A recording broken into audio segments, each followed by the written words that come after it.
Thank you everyone for tuning in. Assalamu alaikum wa rahmatullahi wa barakatuh. Appreciate everyone who's been able to make it here today. Inshallah, as we have been in the past, we look forward to educating and benefiting from the content that is very important, especially during the month of Ramadan. Today we are welcomed by our esteemed scholar, Sheikh Omer Khan. He's a qualified alim and mufti and our Sharia advisor at Sharia Portfolio. My name, as you all may be aware, is Ali Radawalji. I'm the CEO at Sharia Portfolio. And we are honored to have you all present in this important gathering where we can hopefully break down the topic of zakat in more detail so that you all can learn about who is eligible for zakat, how is it calculated, who are the recipients, and so on and so forth, and common questions, inshallah. We will try and attempt to address those as well. I already see questions are coming in, so we'll attempt to address those. Hopefully some of them will be answered during the seminar, but we will have a dedicated time frame towards the end that will be devoted specifically for any questions that we are going to be addressing. So without further ado, I'm going to keep it brief on my side. And we really thank you all for being here. Please do ask questions along the way. And hopefully you can all benefit. We're also going to have the recording available if people aren't able to make it here. For those who wish to review it later, inshallah, it will be made available to you all. And we are also going to be live streaming on YouTube as well. So whoever wishes to join in there, they're welcome to do so. So thank you all. Ramadan Mubarak, and inshallah we look forward to getting started here momentarily with Sheikh Omar. Thank you. Okay. Bismillah, alhamdulillah, wassalatu wassalamu ala rasulillah wa ala alihi wa sahbihi wa man wala. We have the standard Sharia portfolio disclaimer here that you can it's a SEC disclaimer that you can read at your own leisure. And just to get started here, we're here to talk about zakah. And zakah, as we know, is one of the pillars of our religion. And sadly, it is probably the most ignored pillar in our religion. So a lot of people will fast even if they don't pray. Sometimes people might pray 2 times, 3 times a day, but zakat, unfortunately, is ignored by too many people. But as we'll learn in the next couple of slides, it's actually an extremely important pillar in our religion. The agenda for today, we're going to talk about what zakah is, why it's important, who must pay zakah, when does zakah become due, what do you pay zakah on, and importantly, what do you not have to pay zakah on, how to calculate the zakah, and then how do we distribute the zakah, as in who do we distribute it to. Usually this takes about 1 hour and 15 minutes, so I'm going to try and blast through some of the topics. If you have questions, we can slow down in certain places, but I'm going to try and go and do a shorter version of this seminar so that we can get done in about 40, 45 minutes, hopefully, and leave some time for Q&A as well.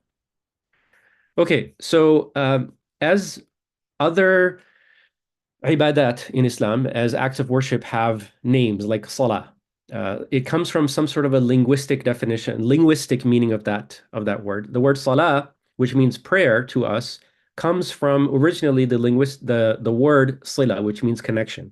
Because in prayer, we're establishing a connection to Allah. Similarly to fast, in Arabic, we say siyam or saum. And linguistically, this word originally meant to abstain from something. And again, it has a relationship with fasting because we're abstaining from having food and water and relations with our spouses from sunrise to sunset with an intention.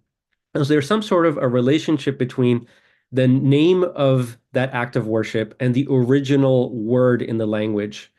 And the same applies to zakah. So linguistically, the word zakah means to grow or to increase, but it also means to clean and to purify. And we can see how this is linked to zakah because Allah says in the Quran that zakah is something that actually, when you give zakah, your wealth grows, which seems, contrary to logic that you're giving money away, yet your wealth is growing. But this is something that Allah has guaranteed for us, that when we give zakah, actually our wealth grows. And also, zakah is a part of purification of our wealth. So whatever wealth we've accumulated, it purifies that. But what does zakah mean from a Shari'i, Islamic, technical legal standpoint. Zakat is a portion of our wealth that we distribute to the needy, to specific categories of people once a year, and it's given by Muslims who meet a certain minimum threshold of wealth. Okay. So there's a few differences between standard charity and zakat. Some people mix them up. Standard charity, which we also call sadaqah, and zakat, there's three primary differences. Number one, zakat is something that is mandatory that you have to give. Sadaqah is something that you can give voluntarily. Zakat also has a fixed amount, so you don't get to decide how much to give. It is already fixed. Whereas sadaqah, you can choose whether you want to give it, not want to give it, how much you want to give a lot, give a little bit. Zakat also, like it says here, is given to specific categories of people only, whereas sadaqah or voluntary charity is something that you can give to anyone that you like, Muslim, non-Muslim, whatever organizations, whatever the causes might be. But zakat is a little more restrictive. So again, zakat is mandatory. It has a fixed amount that you must give, and you can only give it to certain categories of people. So why give zakah? There's a few reasons, and again, I'm going to shorten this part of the presentation. But most importantly, it is, of course, a command of Allah. Allah has commanded us to give zakah, and it is a pillar of our religion, and that should be sufficient for us, right? However, the zakah is also emphasized heavily, heavily in the Quran. In fact, the Quran starts off by talking about in Surah Al-Baqarah, right after Fatiha, we have Surah Al-Baqarah. The Quran starts at the very beginning, says, Alif Lam Mim, ذَلْكَ الْكِتَابُ لَا رَيْبَ فِيهِ هُدًى لِلْمُتَّقِينَ الَّذِينَ يُؤْمِنُونَ بِالْغَيْبِ. So the Quran is describing the people who are muttaqeen, the people who have taqwa, the people who are mindful of Allah. These are the people who will be successful in this life as well as the hereafter. And it describes them by saying, الَّذِينَ يُؤْمِنُونَ بِالْغَيْبِ. These are the people who believe in the unseen. These are those things where when we think about these types of unseen items, it causes us to behave properly. It causes us to do good. So we think about the day of judgment. We think about Jannah and Jahannam. We think about paradise and hellfire. We think about the consequences that all of our actions in this life are going to result in. And that causes us to be better people in this life, to actually worship Allah, to try and do good whenever that we can. وَيُقِيمُونَ الصَّلَاةَ. Allah continues and says, these are the people who establish prayer. وَمِمَّا رَزَقْنَاهُمْ يُنْفِقُونَ. And these are the people who, from what Allah has given to them as rizq, they spend. And it is referring to giving money away. And then in so many places in the Quran, 32 times, zakat and salah come together, where Allah says, وَأَقِيمُوا الصَّلَاةَ وَآتُوا الزَّكَاةَ وأقام الصلاة وآتى الزكاة وأقاموا الصلاة وآتوا الزكاة وأقمنا الصلاة وآتينا الزكاة والمقيمين الصلاة والمؤتين الزكاة. So many, many different places where Allah talks about praying and giving zakah, praying and giving zakah. It's highlighted again and again and again. And by the way, I always ask this question of people, when was zakah mandated in Islam? And usually I'll get an answer like, oh, this year of the Hijrah, the Prophet ﷺ did this, and so on and so forth. And actually, the answer I'm looking for is zakah has been around since before the Prophet Muhammad ﷺ. In the story of Isa alayhi salam in Surah Maryam, Allah says, Allah says that Isa alayhi salam himself said, وَأَوْصَانِي بِالصَّلَاةِ وَالزَّكَاةِ. That Isa alayhi salam said that I have come to basically command you, advise you to pray and to give zakah. Similarly in Surah Maryam, Allah says, وَكَانَ يَأْمُرُ أَهْلَهُ بِالصَّلَاةِ وَالزَّكَاةِ, referring to Ismail alayhi salam. That Ismail alayhi salam would command his people to pray and to give zakah. So this is a pillar of Islam that has not just been around since the time of the Prophet ﷺ, but has been around and been established by the other prophets as well. It's a very, very old established pillar that we have. Okay. In addition to that, zakah, actually there's one more thing I'd like to mention about that zakah also, there's severe punishment associated with not giving zakah. One of the scariest verses in the Quran, Allah says, الذين يكنزون الذهب والفضة ولا ينفقونها في سبيل الله.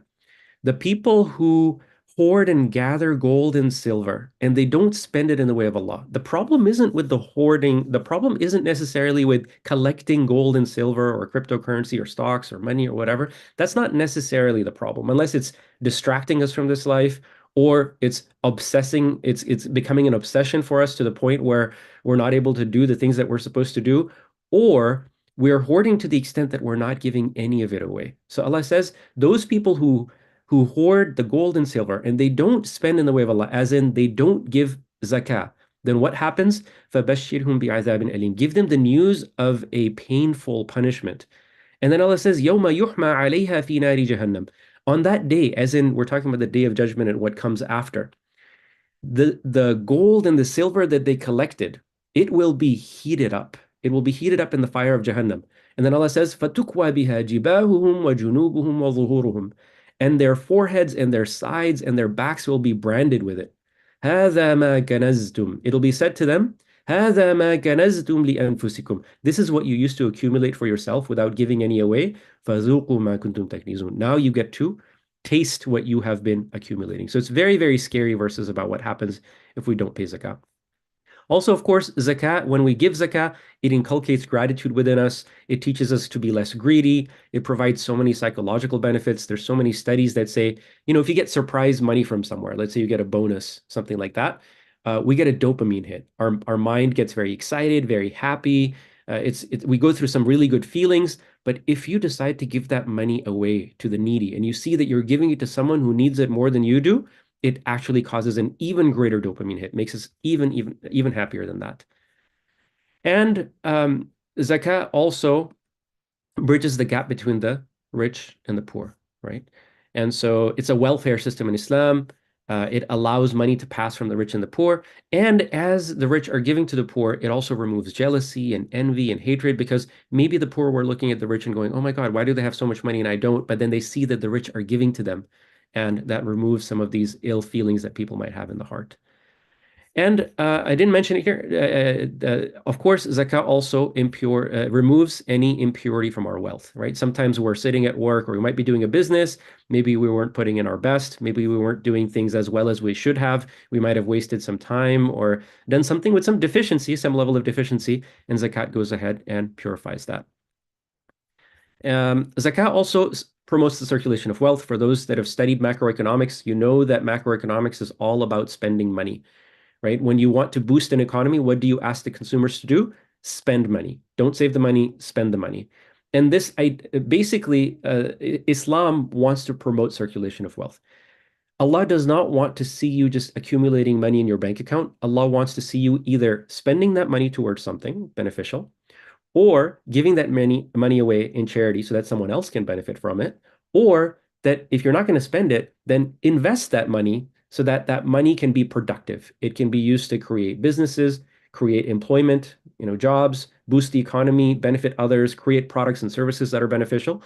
But effectively, the money should be going around and not just sitting in one place. And if we're not going to invest the money, then that money is just going to be going down and down and down because of inflation and because of zakah. So the investment allows us to increase the returns, and then the zakat basically comes out from, generally speaking, a portion of those returns. Determining zakah eligibility. So who has to pay zakah? Basically, number one, you have to be Muslim. Okay. Number two, you have to have a minimum amount of money, which is called nisab. And if you don't have at least this amount of money, then you don't have to pay zakah. And not only do you have to have this minimum amount of money, but you must hold on to that money. You must have that money, possess it with you for what's called hawl, which is basically an Islamic lunar year. Sorry, I'll get to that in a second. So you must have a certain amount of money and you must hold it for a certain period of time. So how much money do you need to have? There's two different standards that the Prophet ﷺ told us about. One is the gold standard, which was based on 20 dinars of 4.374 grams each, which adds up to 87 grams of gold, or 200 dirhams, which is silver coins of 3 point something grams each, which adds up to 612 grams. So which one do we use, the gold standard or the silver standard? Scholars have differed about this. The standard that I propose is to follow the gold standard, which is something that Sheikh Yusuf Qaradawi recommended as well. And he has a whole write-up on why he recommends that standard, which a few days ago when I checked was $6,075. So you must have at least $6,075. If you don't have at least this much, then you don't have to pay zakah. And you must have that much money for 354 days, which is an Islamic lunar year or just a general lunar year, not 365 days. So you don't pay from February 1st to February 1st or March 1st to March 1st, but 354 days. When does zakat become due for the first time? It's not at the beginning of Ramadan. It's not in the middle of Ramadan. It's not at the end of Ramadan. It's not at the beginning of Muharram. Zakat for the first time becomes due as soon as you have $6,075 minimum and you've held on to it for 354 days. So as soon as the 354 days happens, that's when you pay zakah. Why is it a year? The wisdom behind this that scholars have determined is that Allah wants you to have that amount of wealth for a year so you can invest it, make some money on it, do trades with it. Back in the day, they used to do trading in the winter and the summer, so they would have seasonal trading going on. Basically, you get an entire year in which you can invest that money, make more money from it, and then you would be paying zakat from generally the profits that you've made. Although the zakat is due regardless of if you make a profit or loss, but the idea is to give you the opportunity to be investing that money and making more from it. Okay, so zakat becomes due as soon as you have it for 354 days. Okay, and then once you've paid zakat for the first time in your life, the next due date is going to be just 354 days from then. So let's say the zakat became due on the 15th of Muharram. The next time you pay zakat is going to be 15th of Muharram again, and then the 15th of Muharram after that. But the amount of zakat is going to change, but the date is going to stay the same. Okay. So I have some examples here of people who had a certain amount of wealth to see do they have to pay zakat or not. So this particular person, here's nisab, which I said was $6,075. This particular person at the beginning of last Ramadan, just for the sake of argument, they had $1,500 or so, and now they have $4,500. They're consistently below nisab, they don't have to pay zakat. Here's another example. Somebody for the last year basically has been below nisab. Just 2 months before Ramadan, they reach nisab. When are they going to pay zakah? They're going to pay zakah 2 months before the next Ramadan. See, it was only 2 months ago.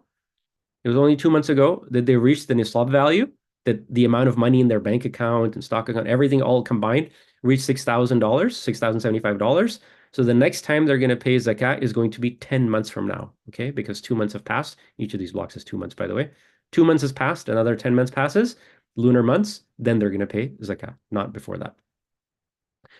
This person, they reached nisab at the beginning of last Ramadan, okay? And they've stayed above the nisab for the entire 12 months here. So they are due to pay zakat now for the first time at the beginning of Ramadan, okay? Because last Ramadan, they reached nisab. They continuously stayed above nisab. They're still at nisab. They're going to pay zakat. Another example where somebody was above nisab, so maybe they were paying zakat in the past, but then they lost all of their money to the extent that they went completely bankrupt. They have zero money left. And then they started getting money again. They've reached nisab. They used to pay zakah in the past, that's fine. But as soon as they got to this 0 point, all of the scholars agree that once you've reached zero, it resets and everything starts over. So until they reach nisab again, nothing happens. And now that they've reached nisab here 2 months ago, they'll wait another 10 months, then they'll pay zakat again, and then 12 months from that point on, and so on and so forth. So if your money goes to zero, it's a reset, and you don't pay zakat until you get to nisab again, and another 354 days passes. Final example, in this one, somebody had nisab, let's say they were paying zakat, but then they dipped below 6,075 in the middle of the year, and then they came back up to above nisab. What do you do in this case? The scholars have had a difference of opinion. They say if you didn't get all the way to zero and you just kind of dip below, but now you're back at nisab again, some of them said that you should pay zakat, and some of them said that you shouldn't pay zakat. I would encourage you to follow the safer opinion, which is just go ahead and pay zakat. If you have the nisab amount and you had nisab 354 days ago, just go ahead and pay zakat. Okay, so how do we now calculate zakat? Okay, I don't think we have a chat, so it's hard for me to ask. We only have a Q&A. This is usually when I ask, let's say you made $100,000 last year. How much zakah would you pay? And at least some of the people will say $2,500. And then I remind people zakat is not on income. So it doesn't matter how much you earned last year. Zakat doesn't care about that. It also doesn't matter that if you earned $100,000 and you saved 10,000 of that 100,000, it doesn't matter because what zakat is paid on is all of your savings, not just what you saved last year, but everything that you have saved up right now. Okay, so it's going to be on what you saved last year, plus what you saved the year before, plus what you saved the year before that. All of that combined is what you're going to pay zakat on. Zakat is not on your income. If there's one point that I want you to remember for sure, zakat is not on your income, and zakat is not on what you added to your savings. Zakat is going to be on your total savings. Now, before we get into what zakat is paid on, it's easier to talk about what zakat is not paid on. Okay, because generally speaking, zakat is paid on almost all of your assets, except for the following. So zakat is not paid. The word zakat, the idea of zakat is coming on wealth that you have as a surplus. This is not money that you're using on a daily basis, okay? And even the word nisab, one of the meanings is to be elevated. So the idea is this is the wealth that you have that's elevated above the basic necessities of life. So the house that you live in, for example, you do not pay zakat on. The furniture in that house that you're using, you don't pay zakat on because it's in use. The cars that you're driving, you don't pay zakat on. The clothing that you wear, you don't pay zakat on. In fact, to the extent that even if you lived in a mansion, okay, you do not pay zakat on that. And even if you're driving a Rolls Royce, you do not have to pay zakat on that. And even if you're wearing the fanciest of clothes and the best brands, you don't have to pay zakat on that. Now, it's a different matter. Are you going into excess? Are you going to extravagance? Allah says in the Quran, وَلَا تُسْرِفُوا, and do not be wasteful. إِنَّهُ لَا يُحِبُّ الْمُسْرِفِينَ. Indeed, Allah does not like those who are wasteful. And He also says in Surah Isra, وَلَا تُبَذِّرْ تَبْذِيرًا. Do not be wasteful, do not be extravagant. إِنَّ الْمُبَذِّرِينَ كَانُوا إِخْوَانَ الشَّيَاطِينَ. Because the people who are going overboard and being extravagant, they are like the brothers of shaitan. They're like shaitan themselves. And so, yes, you will be held accountable for wasteful spend, and that's a separate topic from zakah. But if you have a mansion, drive a Rolls Royce, and wear really high-end clothes, you're not paying zakat on any of that. Okay. Jewelry that is worn. So by default, in general, on jewelry, you do not have to pay zakah as long as that's jewelry that you've bought for yourself and you've not bought it for investment purposes. And by the way, how do you figure out, like I said, if you're using it, you don't have to pay zakah on it, right? But what if you've purchased a house for investment purposes? It's not for you to live in, it's for investment purposes. Well, if you are someone who buys and sell houses and you're a house flipper, so you buy a house, you sell it, you buy another house, you sell it, then you will have to pay zakat on the value of the house. In fact, you'd have to pay zakat on the entire value of the house. But if you're living in the house, you don't have to pay anything. If you have, we'll get to house rentals later, inshallah. Okay? Similarly, with cars, if you bought a Rolls Royce as an investment, not for yourself, but as an investment, well, then you're going to pay zakat on it. If you've bought jewelry as an investment, then you're going to pay zakat on it. Anything that you have, let's say it's furniture in the house, let's say it's artwork, you buy a Picasso. If you bought that Picasso because you think it looks nice on the wall and you want, you just want it to be part of your house, you don't pay zakat on it. If you bought that Picasso because it's an investment, you bought it now and you want to sell it, 10 years from now, then because you think the value is going to go up, then you will pay zakat on it. Okay. So things for personal use, no zakat. Things for investment, pay zakat. It could be the same item. It could be a house. Personal use, zakat. No zakat. Investment, pay zakat. Okay. Now, there's an asterisk that I should have put here on the jewelry because there is a difference of opinion about gold. A lot of people ask this question. How about gold? There's a difference of opinion. Okay. So the Malikis and the Shafi'is said that if you're using the gold for your personal jewelry, you do not have to pay zakat on it. The Hanafis and some of the Hanbalis said that you do have to pay zakat on the gold, even if you are wearing it for your own personal use. What opinion do I personally follow? I personally think that there is no zakat on the gold. And the reason that there was zakat on gold at the time of the Prophet ﷺ was because gold was a type of money. It was a medium of exchange. It was like currency. People would buy and sell stuff with it. And so because it was treated like money, even if it was in jewelry, it was thought of as a type of money. That's why zakat was there on gold, on jewelry that you wore at that time. So my opinion, if you want to be safe about it, you can give zakat on the gold, on the jewelry that you wear. But personally, I would say it's okay if you didn't give the zakat on that because there's a difference of opinion on this, and Allah knows best. But the strongest opinion that I found is that you don't have to pay zakat on the gold jewelry. Okay. So what is zakatable? Basically, this is all of the money that you have that is surplus or can be invested, and the idea is this is things like currency, whether it's in your bank account, checking account, savings account, whether it's in your pocket, in your wallet, in a drawer, sitting under your mattress, doesn't really matter. All the money that you have, whether it's set aside for Hajj in the future, whether it's set aside for marriage, whatever the reason might be, any cash that you have, add it all up, that is going to be zakatable. So currency, bank accounts, any gold that you have that's not jewelry, right? Like why would you have gold that's not jewelry? Generally, that would be for investment purposes. If you have coins of gold, bars of gold, gold ETF, anything like that. Same thing with silver.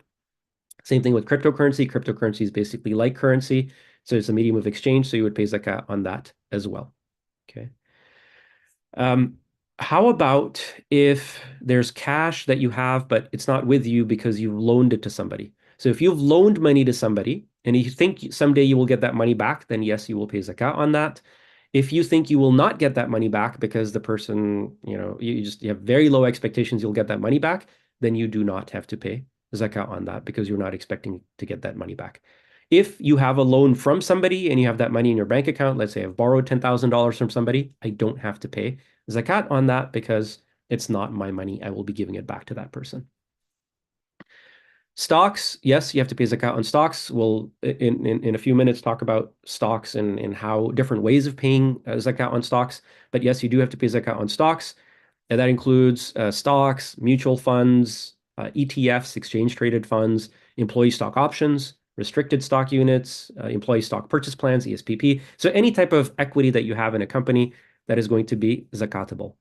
Retirement accounts, that includes 401k, Roth 401k, IRA, Roth IRA, uh, lots of other types of accounts that are similar to that. Those retirement accounts will be zakatable. The vested portion of it anyway. If you have an unvested portion, that would not be zakatable. Pensions, there's no zakat on pension because it's an income that you're receiving. It's not savings that you have. Educational and health savings accounts, so things like Coverdell ESAs, 529s, those would be zakatable. HSAs, with the HDHP plans, things like that, those would all be zakatable as well. Just to address the retirement accounts question, this one comes up a lot, is like 401k. Are 401ks zakatable? They absolutely are. There's two major fatwa organizations that deal with Islamic law in North America. One of them is the Assembly of Muslim Jurists of America, which is AMJA. The other one is the Fiqh Council of North America, FCNA. I've presented many times at AMJA, and I'm a member of the FCNA and give fatwa as a part of that organization. Both of those organizations the councils have decided and determined that the 401k and similar accounts absolutely are zakatable. And this is the majority opinion. About 95% of the scholars in the US follow this opinion that the 401k is zakatable because it is an account that you own. It's not somebody else's account. It's under your name. You voluntarily put your money in there. You are the sole owner of it. You generally get to select the investments that you're making in there. You can take the money out with some penalty. And therefore, AMJA and the Fiqh Council have both ruled that if you are going to pay zakat on the 401k, if you like, you can subtract the penalty amount, which is 10%. So if you have, for example, a 401k, you can take the value of the 401k and then subtract 10% from that. You can also subtract the value of any taxes that you might be paying. So that might be another, 30, 40, 50% that you can subtract from that as well. Be careful with the Roth 401k. The rules are a little bit different. Usually there isn't a penalty. For example, if you wait 5 years since you've opened the account, you can actually withdraw all of your principal amount without any penalty. So work with your accountant to figure that out to see if there's any penalties associated with withdrawing money from your 401k, IRA, Roth 401k, Roth IRA. And again, you can subtract those amounts before you figure out the zakat calculation. We'll get to the zakat calculation part itself. Okay, so there's a lot of reasons why scholars have ruled and said that the 401k is zakatable. Also, you can take loans against it without penalty. And there's many cases where you can even withdraw money early without penalty as well for certain medical expenses, if you become disabled, tuition, first-time home buying, et cetera, et cetera. So ultimately, the 401k is an account that is considered a savings of sorts. And eventually, you will get the full benefit of that savings that you're investing, inshallah. Okay. Okay, other things you have to pay zakat on any asset that you're holding as an investment. I mentioned this on the previous slide. So if you have a house that you've purchased purely for flipping purposes, then you would have to pay zakat on that. Any jewelry, art, etc., you would have to pay zakat on that. Now, people ask this question. I didn't mention this on the previous slide. I said if you are using it for yourself, you don't pay zakat. If you're doing it for investment, you do pay zakat. What happens if I have multiple intentions? What if I am buying a Rolex for myself, but I also have an investment intention that, I think the value of my Rolex might go down over time. Or I'm buying a house for myself, but I think the value of the house might go up over time, right? So I have multiple intentions. Take the dominant intention. Did you buy the house 50%, more than 50% for yourself or for investment purposes? Did you buy that Rolex mostly because you like wearing a nice watch, or were you looking to make some money on that? Same thing with the artwork, whatever you have. Go with the majority intention. So you're going to have to ask yourself, look inside, figure out, why did you buy this real estate, this art, this jewelry, whatever it was? Is it because I want to wear it? I want to put it on the wall. I want to do something with it, or is it because of investment? The dominant intention is going to win. Okay. If you have a business, in a business, you will pay zakat. It works similar to your personal property. If you're using something for your daily use, then you're not going to pay zakat on that. So if you have, for example, a building or a factory that you run your business in, or a store, you're not going to pay zakat on that because you're using it on a daily basis. If you have furniture in that building, that you use, you're not going to pay zakat on that. If you have a pizza business, a pizza shop, and you have a pizza making machine, you're not going to pay zakat on that because you're using that pizza making machine. Just like your oven at home, you're not going to pay on that pizza making machine in your business either. You're not going to pay zakat on that. You're only going to pay on the excess wealth that you have inside the business. So that excess is considered to be cash. If you look at your balance sheet, generally you're going to find this not in your fixed asset side of the balance sheet, but the current assets. So you're going to look for cash and short-term investments over there. Those are going to be zakatable. You're going to look at accounts receivable because that's effectively money that you're going to collect. So it's almost as good as cash. In fact, you can subtract from this any allowance for bad debts. So bad debts can be removed from the accounts receivable, and you just pay in the accounts receivable amount. And then inventory. So any raw material inventory, any work in progress inventory, and any finished goods inventory. So for those that are running businesses, I think you should know what those inventory terms are. If not, ask me in the Q&A and I will tell you. Otherwise, I think most of the audience probably does not need to hear about this. If you have a house on rent, okay, that is a type of business. If you have a house that is on rent, you bought the house and then you've put it on rent, then you don't have to actually pay zakat on the value of the house because it is like a machine that you're using to generate rent for yourself. And even though you've bought it for investment, you're getting your value out of it by renting it out, and therefore you will not have to pay zakat. The rent will come in; it will become part of your bank account. It'll become part of your balance, and you're going to end up paying zakat on that in the long term on the savings that you get from the rent, but you don't actually end up paying zakat on the house itself. Zakat is different. So I just wanted to point it out. Zakat is different for agriculture because agriculture, unlike, I explained earlier, if you have wealth for a year, you can invest and make money on that. Agriculture, you don't invest. You don't get your harvest like, tomatoes or apples or corn, and then you invest it for a year. The money comes in as the harvest comes in. And so zakat on agriculture is actually based on income. It works very differently. It also works differently on livestock. Certain types of animals have different types of zakah. And if you are dealing with minerals, if you're dealing with hidden treasure that you suddenly discovered, these are all one-off scenarios that I think no one probably on this call is dealing with. If you are, throw a question in the Q&A, but just so you know, zakah is different for other than the normal scenarios that I just talked about. Okay. Deductions. What can you subtract from your zakatable assets? So you go through, you add up all your zakat assets. What can you remove from that? Any liabilities that have currently become due. So if, let's say, my rent for this month became due 2 days ago, even though I haven't paid it yet, right? Let's say I have till the end of the month to pay it, but it became due 2 days ago. That's fine. It's become due, or it's going to become due in the next 3 days. That's fine. I can go ahead and subtract that from the total amount. So rent, utility bills, credit card bills, things that are coming up due in the next 30 days, I can go ahead and subtract this. This is current debt, okay?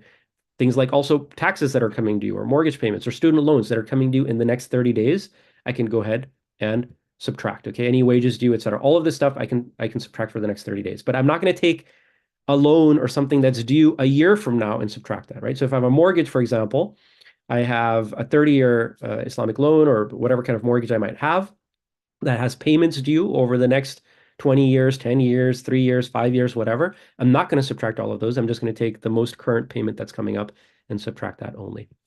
So how do we get to this overall zakat calculation? Add up all of your assets, all of your assets. You can include your house, your furniture, all that stuff.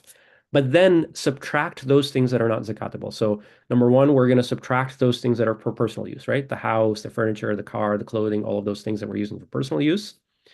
Then from that, we also subtract, like I said, the liabilities, things that have become due, that are due in the next month or so. And then we check to see what amount do we have left. First of all, this is the zakatable amount. If it falls below the nisab, it's below $6,000, then you don't pay zakat. And if it is above $6,000, then you do pay zakat. How do you calculate zakat? Basically, take that whole amount, multiply it by 2.5%, and that is going to be your zakat due.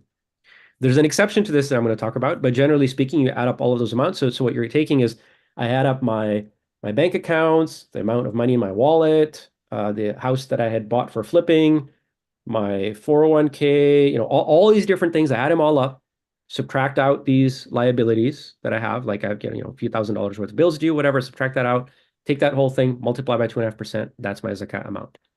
The exception to that, and this applies to many of the people probably dialed into this webinar, is because you've probably learned about this from Sharia portfolio, which means you probably have long-term investments. And the exception is if you have zakat for the long term. If you have zakat for the long term. So if you're a day trader, you're let's say you're not really an investor, okay? You're a trader. That's why there's different terms. We differentiate between investors and traders. Traders are buying shares. They might sell them the same day. They might sell them in a week. They might sell them in a few days. They're doing day trading. They're taking advantage of momentum within the stock market. They're doing things like technical analysis. So there's a variety of different techniques that they use, but they look at stocks effectively from an Islamic lens. We'll say they look at stocks as a commodity. Hey, I bought the stock at this price. I'm going to sell it at this price. Just like I bought a house at this price, I'm going to sell it at this price. I bought a computer, or I bought an iPhone for $1,000. I sold it at $1,200. I made $200 profit. So day traders and traders in general tend to look at stocks as if they are commodities. So if they're going to do that, they end up paying a zakat on the full market value of that stock. They're going to end up paying 2.5% on the full market value of that stock. And that's kind of what this slide is based on. If you have stocks which you're not doing trading with, but you've bought them for investment purposes. And the way to think about it is I look at this investment as a business. I look at Tesla or Apple or Nvidia or whatever stock it is I've purchased. I'm thinking about it as a running business that has income, that has profits, whose valuation goes up and down based on the profits that they make. And I intend to hold this stock for a long period of time, a year, something like, multiple years, something like that. I'm going to hold it for a long period of time. I consider it to be like a business. So this is how people are generally investing in 401ks, right? They're generally buying a set of shares and setting it and forgetting it. They're leaving it alone. Or when they're investing in Sharia portfolio, for example, the Sharia portfolio advisors are not just looking at things as commodities. They're doing an extensive analysis, looking at these shares as businesses. If you're doing that, then your zakat is actually going to be less. Your zakat is going to be like the zakat for a business. You're not just going to look at the market value. You're going to look at the balance sheet. And you're going to look at the balance sheet. And if we go back, I had said what? In the balance sheet, you look at the cash, the accounts receivable, and the inventory. And that's where you're going to pay zakat on. So now everyone on this webinar is going, yeah, Allah, how am I going to go find the balance sheet for NVIDIA and calculate the cash, the accounts receivable, and inventory and do this on a per share basis? That's too much work. I agree with you. It's too much work. So fortunately, alhamdulillah, there's a company called Zoya Finance, and they have a free zakat calculator that you can use. Okay. So if you go to ZAKAT, zakat.zoya.finance. In your web browser, go to zakat.zoya.finance. You're going to find a zakat calculator. And there you can say, I own 100 shares of Tesla and 200 of NVIDIA and 100 of this. You can put in all of your different stocks. And you can select in there, if you're a long-term investor, you can select, say, long-term. If you're not a long-term investor, be very careful. Just say short-term, okay? I'm a trader. So choose between short-term and long-term. It'll do all the math for you. It'll pull out the balance sheets. It'll calculate the assets. It'll calculate the zakat amount. And it'll give you all of that so that you don't have to worry about doing this yourself. This was a royal pain before Zoya came out with this free capability. You had to do it in spreadsheets. You had to pull out balance sheets. It was a lot of work. Now, alhamdulillah, it has become a lot easier. Okay. Moving on to the final topics, which are related to distributing zakat. So who can you give zakat to? Allah says in the Quran, إِنَّمَا الصَّدَقَاتُ لِلْفُقَرَاءِ. Indeed, the zakat is for the fuqara, as well as, so I'll just go through these one by one. The fuqara. Now, the fuqara are, there's a lot of opinions about this, but generally it's the poor. It's people who might have some wealth, but they need help with the basics. So they may actually have an apartment, and they have a car, and they have furniture, and they have a job. and they have all of these things, but somehow they don't reach to the minimum amount of nisab. Okay, so they are eligible for zakah. Then you have wal masakin. These are the needy who have absolutely nothing. You also have wal amilina alayha. These are the people who collect zakah. So back at the time of the Prophet ﷺ and the Khulafa, the caliphates, people, there would be zakat collectors who would go around year long and they would be collecting zakat from the people who are eligible to give zakah. Okay. Then we have wal mu'allafati qulubuhum. These are the people whose hearts are inclining towards Islam. Some of the scholars said these are new Muslims. Others said, no, these are people who also might be leaning towards becoming Muslims. Go ask your local scholar if you're giving to one of these categories. The sadaqat and the fuqara the fuqara and the masakin are easy. The other ones, most of the other categories don't really apply to us. The wafir riqab is people who were slaved and they were looking for freedom from their slavery. Wal gharimin is those people who, this one does apply to us. This is people who might actually have money, and they may even have nisab, but they have a large amount of, they're just overpowered by debt. They have massive loans. And sometimes we find these people, they have a loan and then they didn't know how to pay it off. So they moved it to their credit card. Then now they have loans on their credit cards. They're trying to balance between those and signing up for new credit cards. So anyone who's got a large amount of loan that's due now. Not like someone who has a 30-year mortgage, so they're going to be paying it off over the next 20 years or whatever, but someone who has a massive debt that they don't know how to deal with that's due now and they don't have the money. If you help them pay off that loan, that also is zakah. Wa fi sabilillah, which means for funding in the path of Allah. Now, literally, fi sabilillah means the path of Allah. But Imam Malik said, talking about this verse, he said, the paths of Allah are many. There's many, many ways to get to Allah. However, I do not know of any difference that was intended here, except that it refers to battle. So Imam Malik is talking about how fi sabilillah over here, and he said he doesn't know of any difference that this refers to anything except jihad, fighting in the way of Allah. And then the last category is category number 8, which is wabnu sabil, in this verse, wabni sabil, which is when someone is traveling, they might have money, they might actually have nisab, they might be wealthy, but they're traveling to another land and somehow they get stranded, they lose their money, they use up all their money, now they're left with nothing and they need help. So that person can also be given zakah. Although again, nowadays this category doesn't apply as much because people, when they're traveling, they still happen to have, Venmo and all these other, capabilities to be able to pay money. So this applies less in our time. So the primary categories that apply in our time, again, are the fuqara and the masakin, which are the people who are needy, who have very little money or almost no money. And then the category of gharimin, which is people who have massive amounts of debt. Debt. And then the other categories, ask your local scholar if you think someone might be eligible or not. Some other nuance around this. Zakat cannot be given to non-Muslims, okay?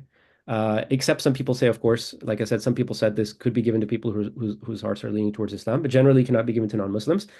Zakat cannot be generally given to someone who has the minimum of nisab, unless, again, of course, like we said, they're in the gharimin category or they're in the wabn sabil category.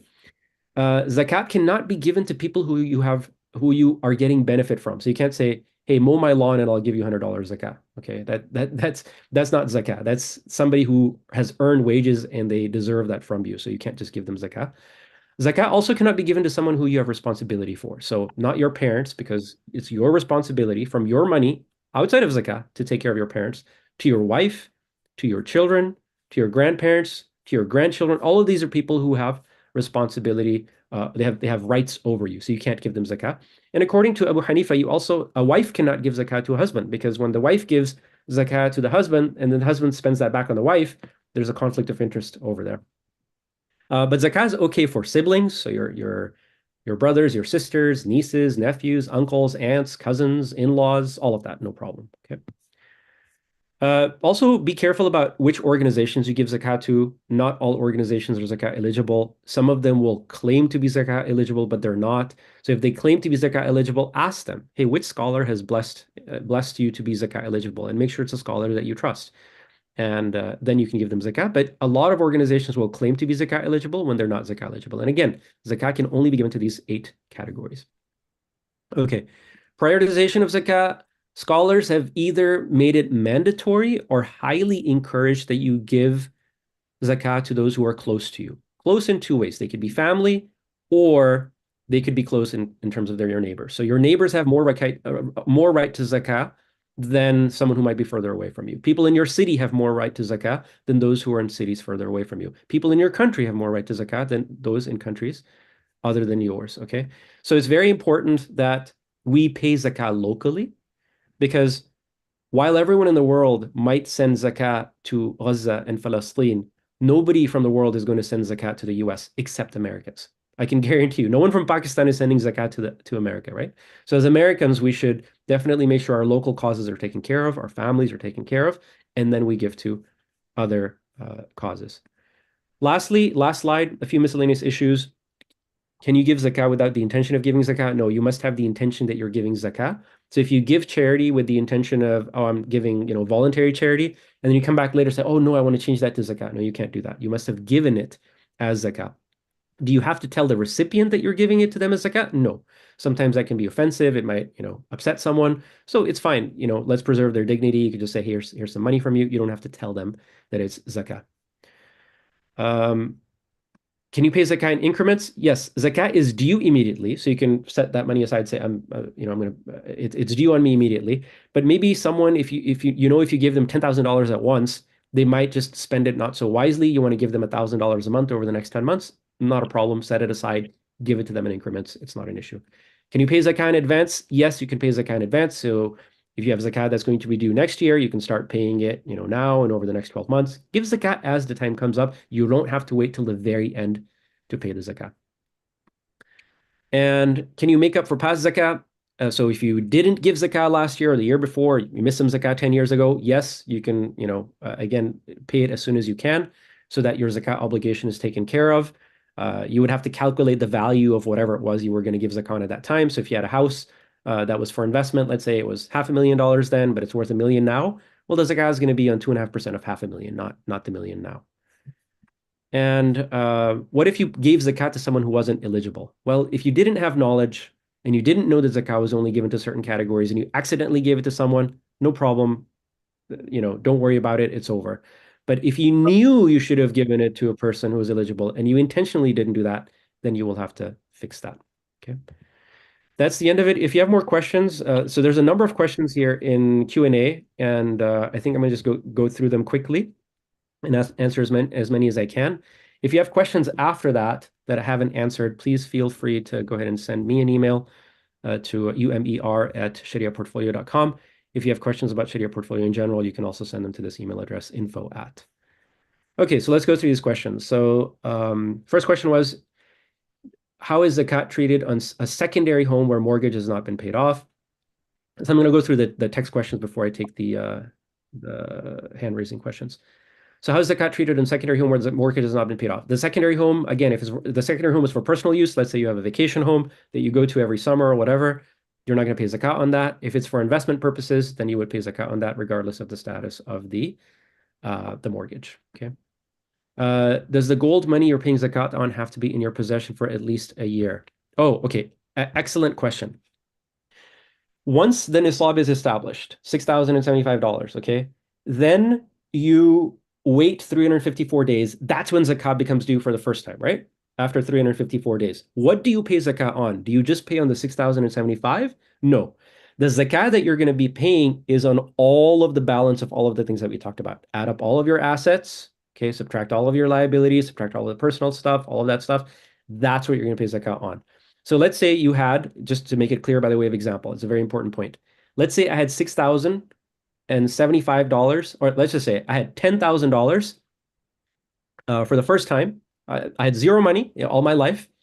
1 year ago, I got $10,000. Okay, so immediately I hit nisab. Okay, 354 days passes, and today is the end of the 354 days. But when I look in my bank account, I don't just have $10,000. I now have $20,000. I'm not going to pay zakat on the 10. I'm going to pay zakat on the 20,000. So I basically pay zakat on the entire balance that I have, and I don't just pay on what was there a year ago. Okay. Follow up to the mortgage question. For example, property price is 500,000, outstanding balance is 300,000, mortgage payment is 2,000, property rented for 3,000. What is the zakat due on? Okay. The zakat is the property price is 500,000. Okay.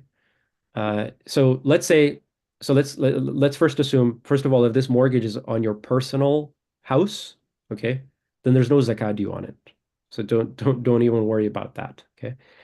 If this zakat is on an investment property, okay, it's an investment property. I'm going to take the entire value of the property, which is 500,000. Okay. And then I'm going to subtract from it the upcoming mortgage payment, which is 2,000, and I'm going to end up paying on 498,000. Okay.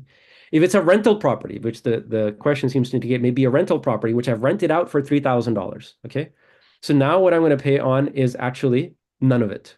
I don't worry about the property price. I don't worry about the mortgage payment. I don't worry about the outstanding balance. I don't worry about the rent coming in. As the rent comes in to my bank account, is going to increase my bank account, and I'm going to be paying on my bank account. Okay, so that's the zakat on the property. Okay. I have kept funds allocated as a gift for my son to purchase a house, but due to high prices, he was unable to purchase. Funds have been with me for a year. Are these funds zakatable? Yes, I'm sorry, they are zakatable because you've been holding on to them for a year. So even though you've been holding on to them for a specific purpose, there will be zakat on that at 2.5%.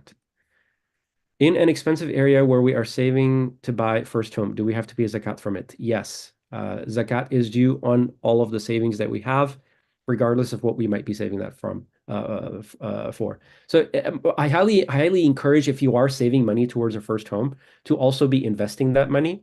There are definitely investment avenues that can be lower risk and lower returns as well. But at least they will try and cover for some portion of inflation in zakat.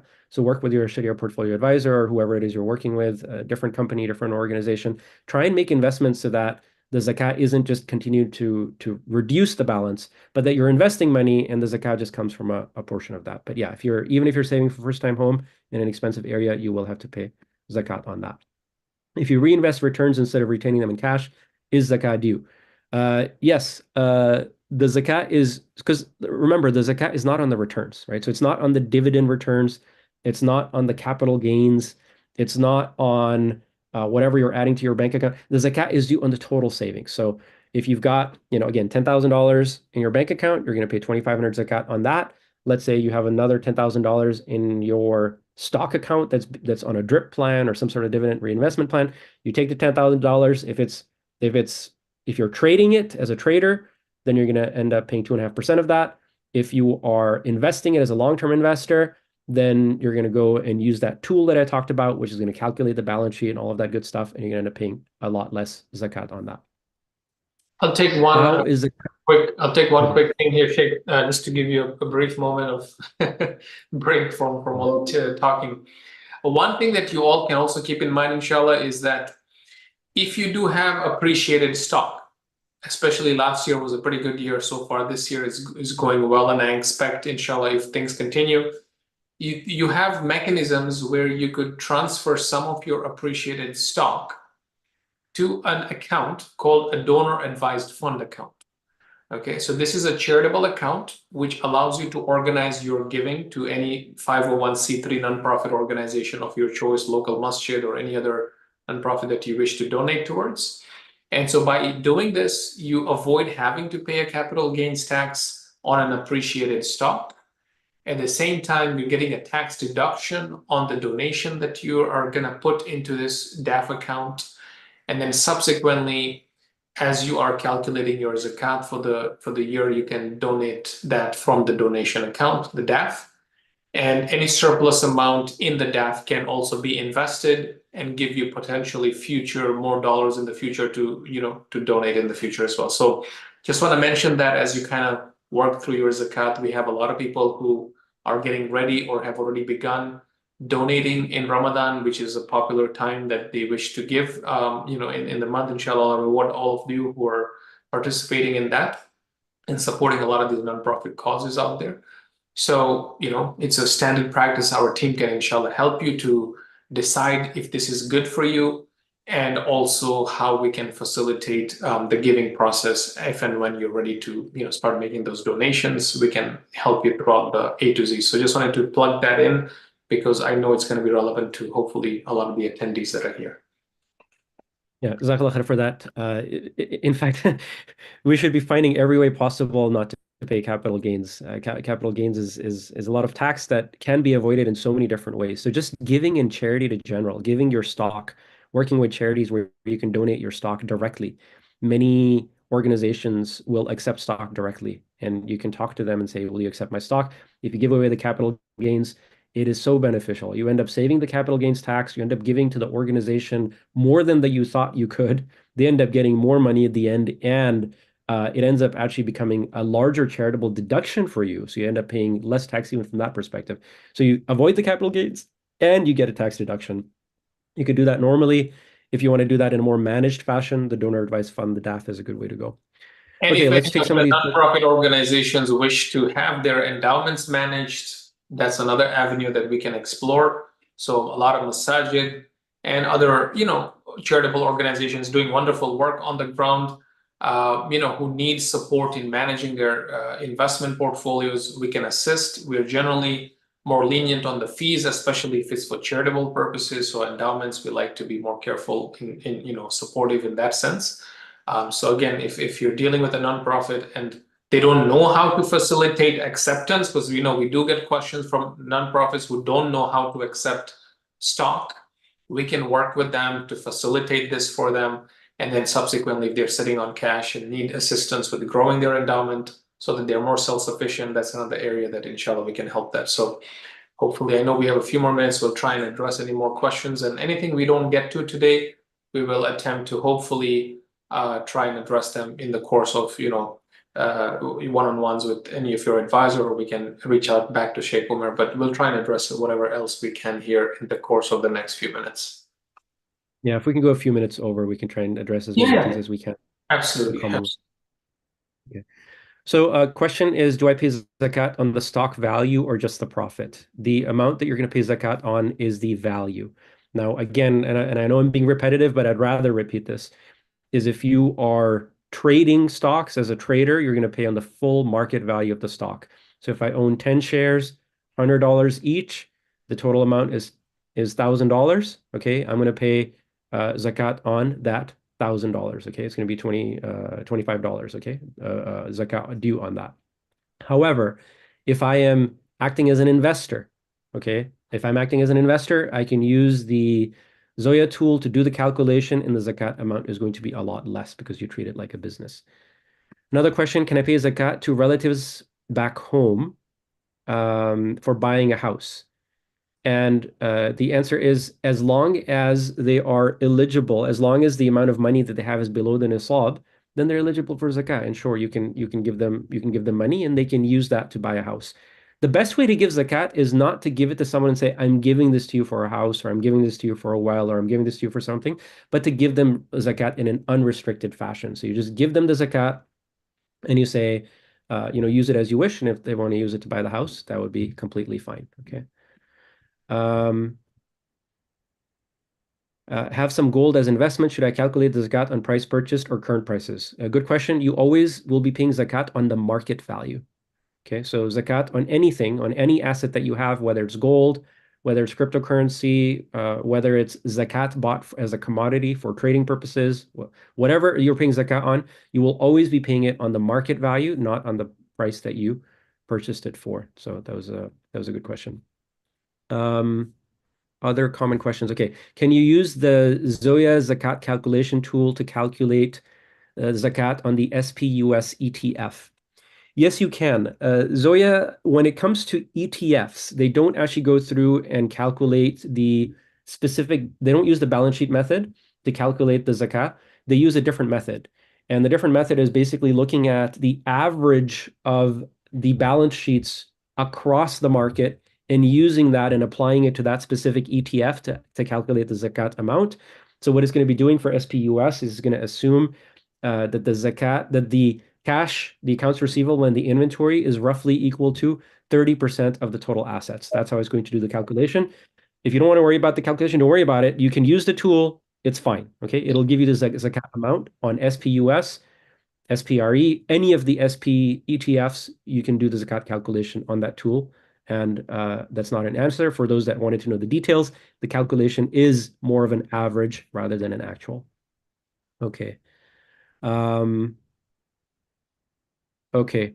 So someone's asking the question of stocks and bonds seem more analogous to herds or business machines in the sense that they produce a yield. Should only the yield be zakatable? No. Zakat is never done on yields on assets with the exception of agriculture. And agriculture is not an asset. So when you get carrots or apples or oranges, those are absolutely not assets. So zakat isn't based on yields. Zakat is based on either assets that can be held and made more money from, or it's based on things that aren't assets like agriculture, where you're paying on the crop. Okay. So doing any type of a comparison of stocks to when you say yields, there's no such thing as yields that we compare to at the time of the Prophet ﷺ. We only compare to assets. Stocks and bonds are really, they're just a partial ownership in a business. That's the way to think about it. You are a partner, you are a fractional owner in a business, and therefore you treat it like your business. You're more like a silent partner, right? You don't have a lot of say. Yes, you can go to shareholder meetings and vote by proxy and things like that, but it's really a business, and that's the way to think about it. Ali, did you have something to comment on there? No, I'm good. Okay. Okay. For my property for rent, do I pay on the rent I received in the year? No, the rent is just going to come into your bank account. Okay. Again, like we're treating it like an asset. And so as the rent comes into your bank account is going to go up by a certain amount, go down by a certain amount. So whenever zakat becomes due, you're going to look at the balance in your bank account and you're going to pay zakat on that. You don't actually have to pay zakat on the rent itself. By when should zakat be given? Within the lunar year, or can it stay in the zakat DAF? Okay, excellent question. When your money goes into the DAF, that is not considered as zakat being given because the DAF is actually an account that you have say in and you're investing in, and that money sitting there is not actually being distributed. So the zakat is going to be considered given when you take it from the DAF, because the way the DAF works is you contribute towards it and then you donate from it. When the donation goes from you out of the DAF into whoever you're giving zakat to, that is when zakat is considered to be given. Okay. There's a few questions on does Sharia portfolio have a DAF? Ali, can you answer that one? Yes. Yeah. So we do have DAP accounts, as I mentioned earlier, and we can help establish one and facilitate any donations on your behalf, as well. So it's a mechanism that allows you to organize your zakat and other charitable giving, and we can definitely help you. Yep. Okay, so if you are interested in setting up a DAF, reach out to your Sharia portfolio advisor or info at Sharia portfolio, and they will be able to help you with that. Question is, are bonds halal form of investment? Bonds are generally speaking, conventional bonds are not halal forms of investment. So you have bonds from like government bonds, corporate bonds, et cetera, et cetera. They are generally not a halal form of investment. There's an Islamic alternative, and the Islamic alternative, these bonds, sometimes people call them Islamic bonds. Okay. They work very differently though. They're actually called sukuk, Sukuk. And sukuk, instead of being where like a loan where you say, hey, I'll lend you this much money, or like I want to borrow this much money from you, and in return, I'm going to give you, you have coupons and payments and all of this. In bonds, basically you're paying an interest. That's why it's not halal, because bonds are interest based. In Islamic bonds, it's equity based. So you say, hey, look, you needed to get money, but what did you need the money for? I need the money to buy a tractor. Okay. Well, instead of me loaning you money for a tractor, how about I buy a tractor and then I lease it out to you? This is just an example. And so instead of you making interest payments to me, you give me rent on the tractor. And that way, if the tractor gets destroyed, actually it's my tractor. I'm stuck with that. So there's differences between equity and debt-based instruments, and Islam really only favors equity-based instruments, and debt is really just a form of charity. And so sukuk are a type of equity-based instrument that are similar to bonds in the sense that you have a more regular payment. It's not guaranteed, but it's kind of like rent. You buy a house, you put it on rent, you have a fairly consistent and regular income stream coming from that rent. So sukuks work like that, and Sharia portfolio actually has a SK. SK, I think. Yeah. SK, which is a sukuk portfolio that you can invest in as well, and it's also part of the many of the accounts at Sharia portfolio as well. Okay. Uh, I have a Schwab charitable account and I donate stocks in that account and then periodically to charitable organizations. Is that okay? No problem with having a Schwab charitable account. No problem with donating stocks into that. No problem with periodically giving to charitable organizations.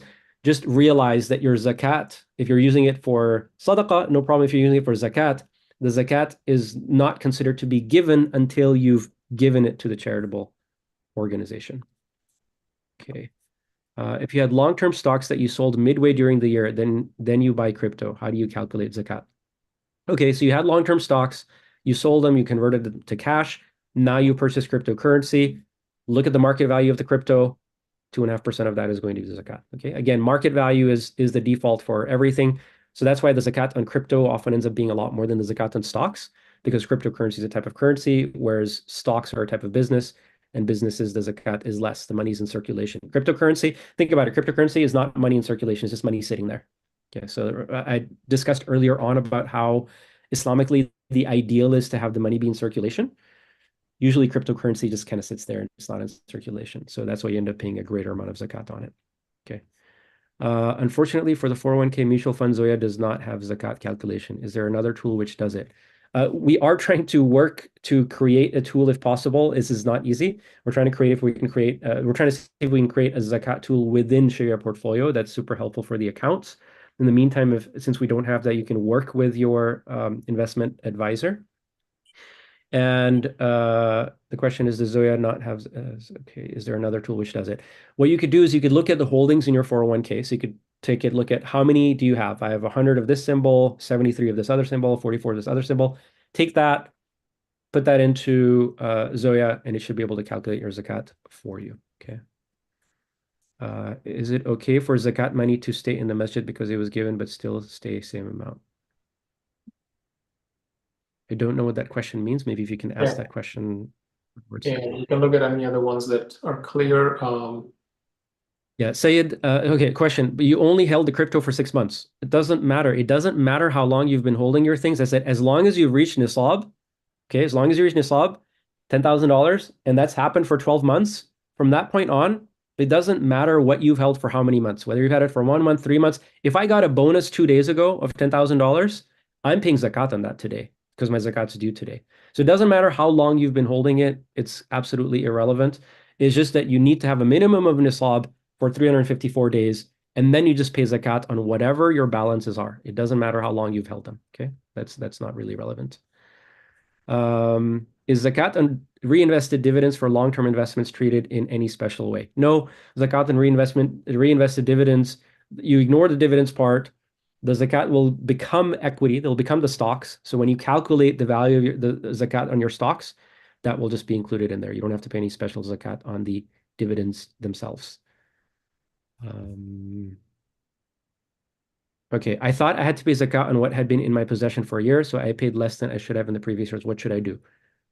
Make up for it. Okay, so zakat is not just on what you've held. Zakat is on whatever your current balance is. So if you didn't know that, try and make up for it as best as you can. Maybe over time, the scholars say, like, for example, prayers, you should try and make up for them over time. So similarly for zakat, try and make up for it as best as you can without creating a significant hardship for yourself. Okay. When calculating zakatable amount, I calculate my asset, take out my expenses. For expenses, I project out expenses for a year. I send one comment to my, do I take out two locations project expenses? No, just subtract the expenses for 1 month, not 1 year. Okay, do it for 1 month, not for 1 year. Can I pay zakat to Islamic school in the USA? Generally, no. Generally, you cannot pay zakat to a masjid. Generally, you can't pay zakat to a school because not all of that cause is going to zakat eligible recipients. So there are definitely people in need who need zakat, who don't have any money, and we should be prioritizing them. And this Islamic school probably has people who are eligible for zakat and other people who are not eligible for zakat. So that would generally not be the case. There are cases where certain schools have mechanisms where you can sponsor scholarships for those that are zakat eligible. So maybe you could work through a mechanism like that. If someone has, if you have less than 10,000 savings, zakat is eligible.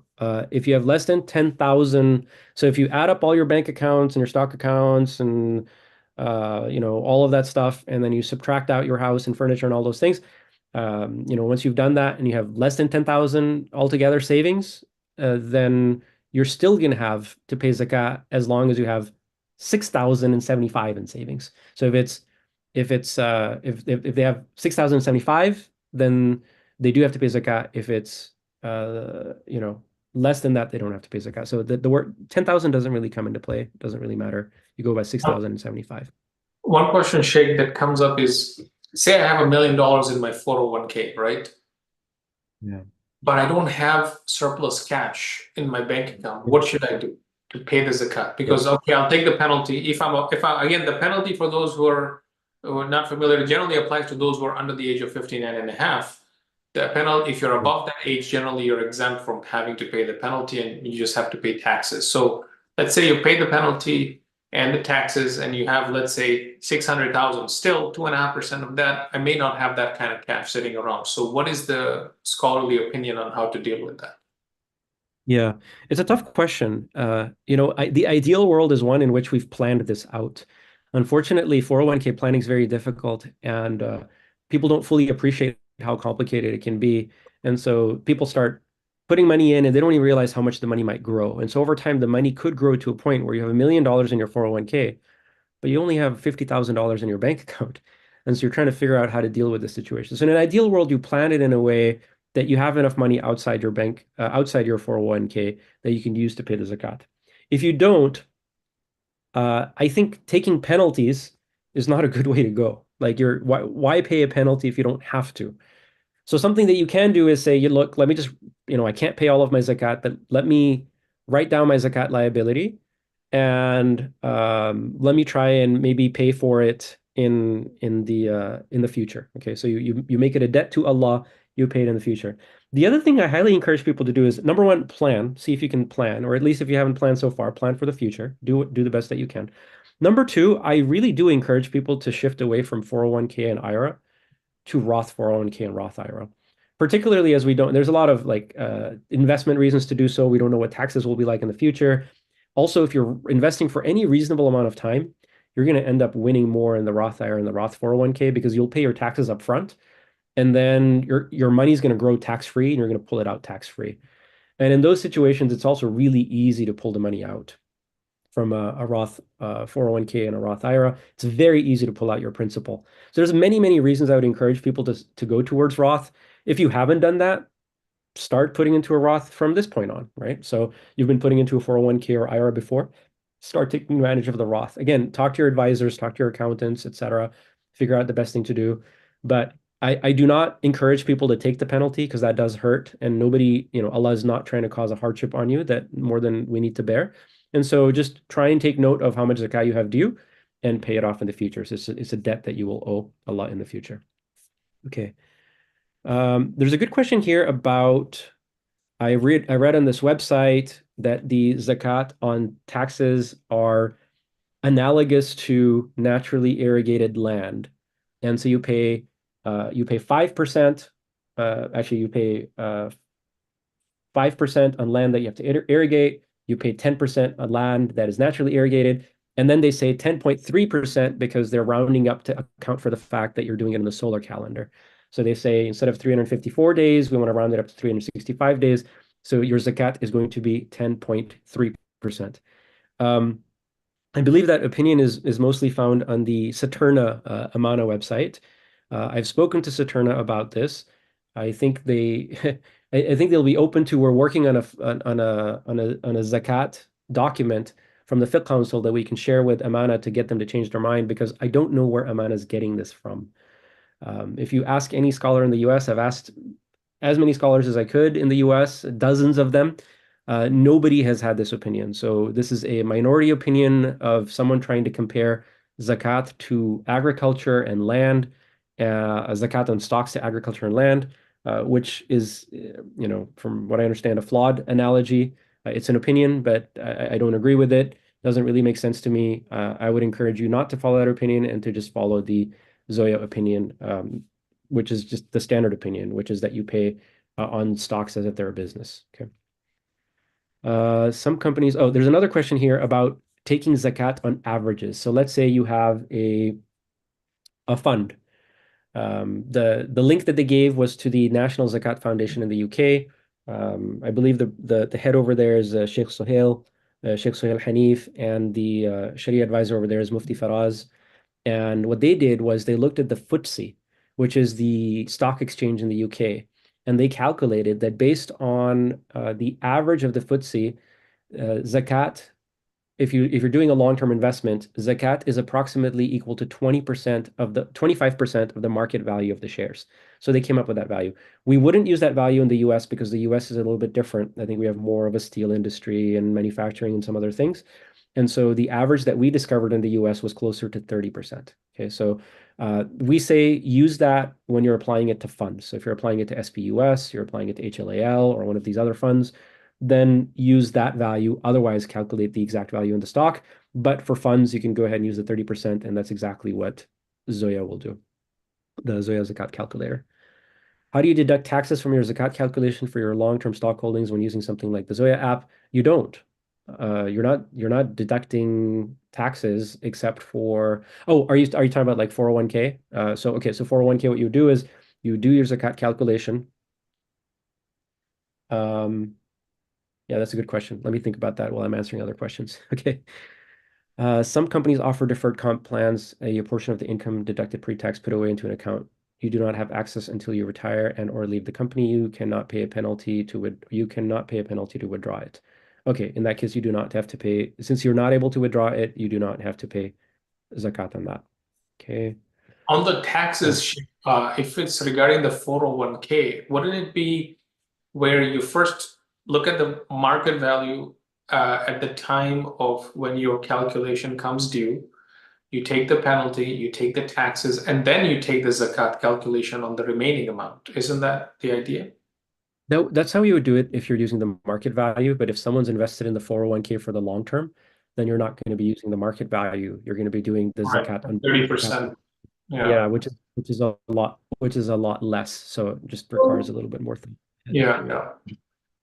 Yeah. Okay, as the masjid, we collect zakat money. Most of that money stays in the masjid. The masjid gives zakat to the people in our community. What should we do with the rest that we do not give? Okay, that's a tough problem. Um, Okay, so number one, try and give as much of it as you can. Of course, you know that already.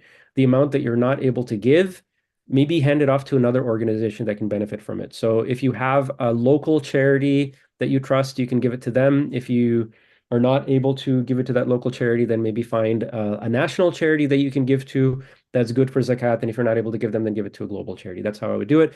That's how my masjid does it. What we do is we collect, there's a box for zakat and there's a box for donation to the masjid. We take the zakat amount, we give it to as many people as we can in the local community. We still usually have surplus.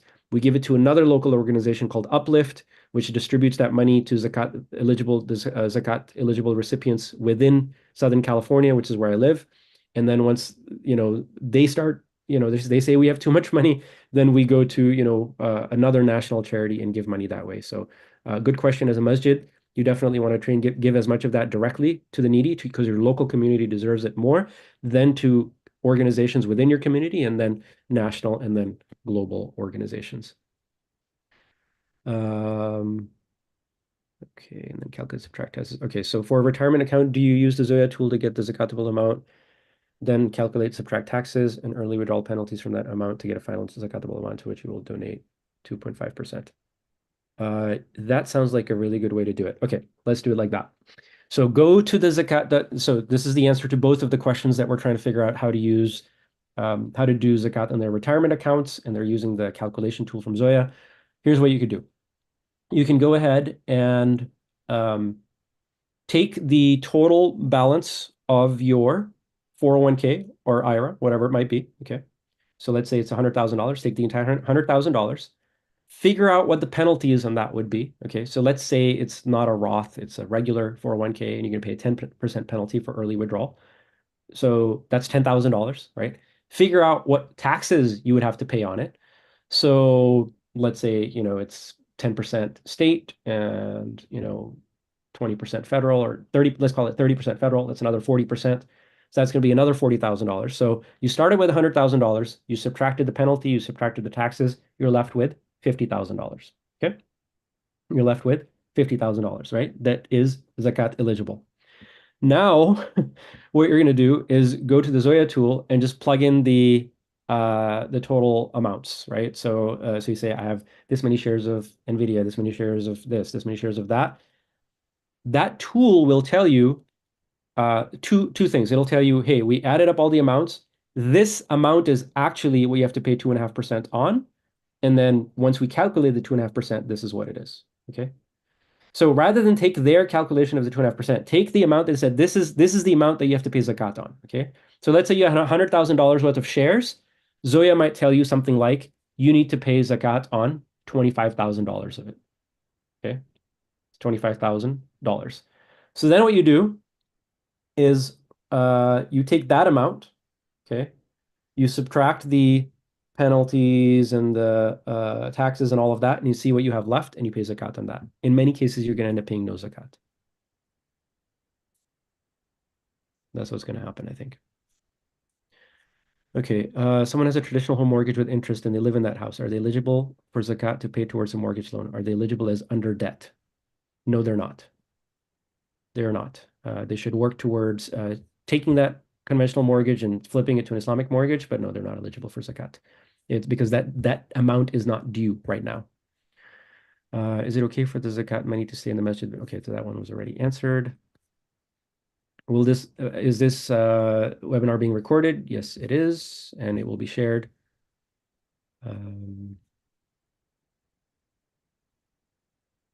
Regarding intention for long-term versus trading, if one buys an ETF or stock to buy and hold for a year or more with the intention of selling at a higher price, but the individual is not looking at the company's detailed specifics, would this be considered a long-term investment for zakat purposes? If you've purchased an ETF for long-term trading, yes, that can be considered investment for zakat purposes.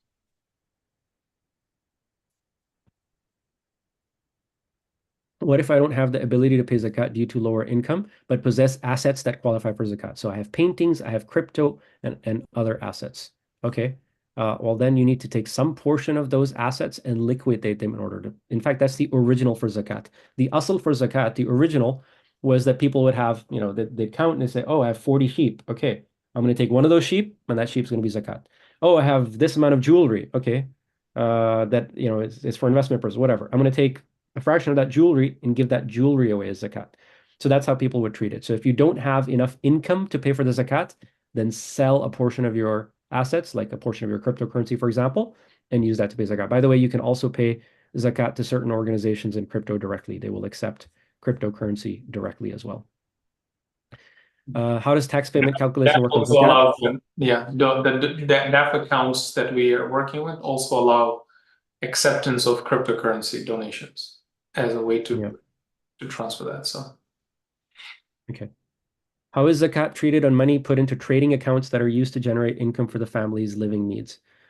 Generally, money that you're putting into accounts to generate income should be invested for the long term, right? Because it's an income source. So if it's for long-term investment, again, you're going to pay zakat based on the long-term feature in the calculator that I gave you.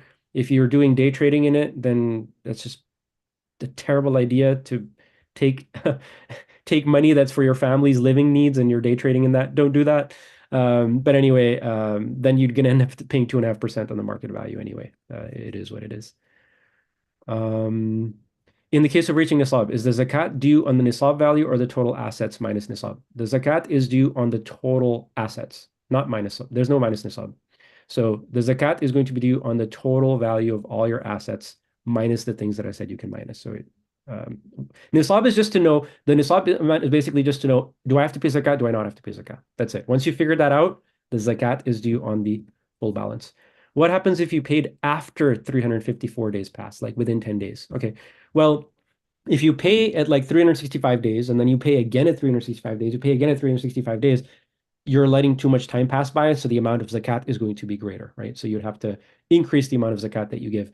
But if the zakat became due at 354 days and you paid in 10 days, it's a bad thing because any amount that you're delaying the zakat is not good. So you should have paid all of your zakat off when you hit the 354 days. So try and pay the zakat off within the 354 days. If you've done it in the past where you took an extra 10 days, may Allah forgive. Allah forgives all sins. And maybe you didn't know about it. That's fine. It's not that big a deal. But try and pay off as quickly as you can once the zakat becomes due. Okay. I'm still thinking through. I gave you a calculation, but I'm still not feeling comfortable with that on how to do it on the 401k. So maybe we can have a follow-up on that. I'm still thinking through how to do that with the market value. I don't have that. Yeah, I think it's better, and we can share that, with the people who are asking. One of our advisors can reach out and share the specifics so that, we'll have the contact of whoever is asked, so we can follow up with them. Yeah. So there's a question. I find a hadith that specifies 2.5% on gold and silver specifically. Can you point me to a hadith specifying what zakat should be paid on other kinds of property, for example, herds of cow or sheep? The question. Okay, so the question. The hadith in Bukhari and Muslim is on every 40 sheep, one sheep. Okay, so what the hadith says on every 40 sheep, one sheep, and 1/40 is 2.5%. Okay, so that's the hadith that we follow. That's the general ruling. And then we have a couple of hadith here. Obligatory join a Muslim is 1/4 of 1/10. Yeah. So yeah, you quoted the hadith there for silver. I gave you the hadith for sheep, and other hadith are like that as well. Okay. How does tax payment work for calculation in zakah? I mean, unless you're talking about like subtracting the taxes out for the 401k, we talked about, taxes don't really factor in, or unless you have taxes due in the next few days, in the next 30 days, taxes really have nothing to do with zakah. But what does happen is when you give zakah, if you're giving it to a charitable organization that's a nonprofit that's eligible, then what happens is you can write that zakat off as a deduction on your taxes. And you definitely want to do that. You want to try and minimize the taxes as much as you can. Do you pay zakat on gold and jewelry that you are wearing regularly for personal use within reasonable limits, such as wedding rings? So I said, no, you don't pay zakat on jewelry that you wear for personal use. I said that there is a difference of opinion on gold within that, and the Hanafis and many of the Hanbalis said that you do pay zakat on the gold. The Shafis and the Maliki said you don't pay zakat on the gold. I follow the opinion that you don't have to pay zakat on the gold. So you can either follow your madhab, follow your local scholars, follow me, whatever works for you. But generally, no, you do not pay zakat on the jewelry that you're wearing, and you do not. And like I said, my opinion is you don't have to pay on the gold either. Okay. Can masjid pay back debt out of zakat money? We have a new building, we have a loan on it, we collect money. Okay, after we give to the money. No, generally speaking, masjids should not be using zakat money to pay for masjid expenses. Okay. Masjid should be using zakat money to give to those that are needy of zakah. The masjid is an institution that we all attend, that we all take benefit from, and it's a service that we go there, we use their electricity, we use their land, we use all of this, we use the services. The imam has to get paid a salary, so it's something that we should be paying out of our own voluntary charity, and really should not be coming out of zakat money. Following on that complex Zoya retirement account scenario, if the 401k was holdings that are trusts without a stock ticker symbol, would I need to go research each trust asset allocations, manually calculate zakat obligations? Even many of the funds within the 401k, give it a shot on the Zoya tool, and you should be able to figure that out. And if that doesn't work, then yeah, you might have to do a manual calculation there, which really does, which is a bummer, but you might have to do a manual calculation. Okay, so I think the main other question that remains is, how exactly do we deal with the market value in the 401k? And it's something I think we'll get back to you on, because I've been thinking about it and I don't have a clear answer. I think in too many scenarios it ends up with zero zakat, and that's not the intention. So I think we'll come up with a formula and share that with you guys, inshallah. And inshallah, we can remind the team members that if any other questions have not been addressed, we're here for you. so that you can reach out to us after. Recording will be available on the YouTube channel, as well as an email will be sent out to all the attendees. And we are also, Sheikh Umar, we're working on a Zakat calculator. You can tell the folks so that, for those who are clients, our goal is to be able to help you have an annual Zakat amount that you can then use towards, inshallah, your future Zakat obligations. We are working on this. And if there's a way we can build a tool out as well, we will look into exploring that as well. So just want to provide some hopefully needed area of encouragement for those who are kind of looking for these kinds of answers. So we've taken some of that feedback, and inshallah we'll look towards developing something exciting in the pipeline. So hopefully keep an eye out. I see someone has raised their hand. Yes. Yeah, sorry, go ahead. No, I wasn't sure. I thought I saw someone raising their hand. I wasn't sure if there's anything else that we need to address, but Yeah, I don't know how to get them to speak if they raise their hand. yeah, if they can ask the question in the Q&A, that would be great. Otherwise, I think we've taken a little bit more time than we would like. I know some of you are getting ready to go to the masjid here soon, so we want to respect that and your prayer time and ibadah. But hopefully, learning is the most important, right? This is something that, as Sheikh mentioned at the beginning, it's often underappreciated or overlooked area of our faith is the zakat. And if anything, every time you've heard, aqimus salah wa atu zakat, it's always mentioned hand in hand with salah, as Allah wanted to highlight the importance of the zakat calculation. So hopefully we take this more seriously and can help our friends and family kind of be more mindful of this. Any last words of encouragement and comments that you want to share, Shem? Yeah, I'll quickly answer the three questions that just came in. So one says, is the amount already paid via taxes considered zakat? Anything that you've paid in taxes is not zakat. As we talked about, zakat is only for 8 categories of people. Nothing that we're spending in taxes, unfortunately, nothing we're spending in taxes is going towards those 8 people. In fact, our taxes tend to go for causes where we would rather not have them go. But yeah, anything we've given in taxes is not considered part of zakat. The other question was, can I donate my zakat towards my brother's mortgage? And no. So like I said, a mortgage would not be considered to be a type of loan where someone is, that loan has become due immediately and you can help them with the zakat. However, you can give your brother's zakat separately as long as they are below the nisab. As long as the total amount of their net worth is below the nisab, then you can give them the zakat separately for that purpose. We're asking where did the okay, yes, okay. Where does the 10.3% gain come from? It's in the Muslim Guide to Investing in Personal Finance. Yeah, that's actually written by the same people who run the Saturna and Amana. So yes, that's where that 10.3% comes from. Thank you. How do you know your nisab? How do you know when your nisab was reached? Well, keep tracking your bank account and all your money until you get to $6,075. So until you've gotten to $6,075, you have not reached your nisab.